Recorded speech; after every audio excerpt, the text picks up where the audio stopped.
For now, many venues are reopening with limited capacity. And that creates a conundrum for places like Red Rocks. How do you convince artists to perform if ticket sales will just be a fraction of what they were before?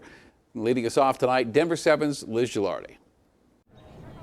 It's a very special place. It's a place that people fly in from all over the world to come see shows.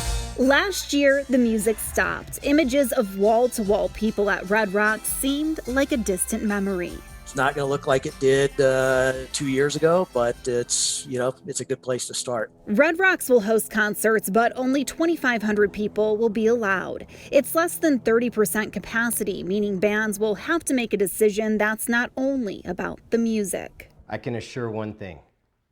A band will not be there if they're not going to be able to cover their overhead. Rich Ross, a member of the Freddie Jones Band, knows what it's like to cancel shows. He played his last concert in February 2020, and many of his friends have been out of work for more than a year.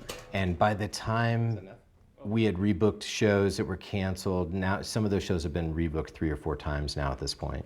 Rich says the current capacity restrictions could be a hard sell, and if a band is thinking about touring, they have to navigate varying restrictions from state to state. The more we get 50, 75%, I think that would be more manageable. But I don't see bands being able to cover their overhead, travel. Red Rocks spokesman Brian Katz says some bands are once again choosing to postpone to next year, and others are canceling. But the thought of concert goers coming back, Honestly, it gives me chills. We're glad to have anything at all at this point. he realizes that might not be enough for some artists. Some of those acts can play for $2,500 and feel fine about the money that they'll make. Some of them would rather wait until a venue is at full capacity.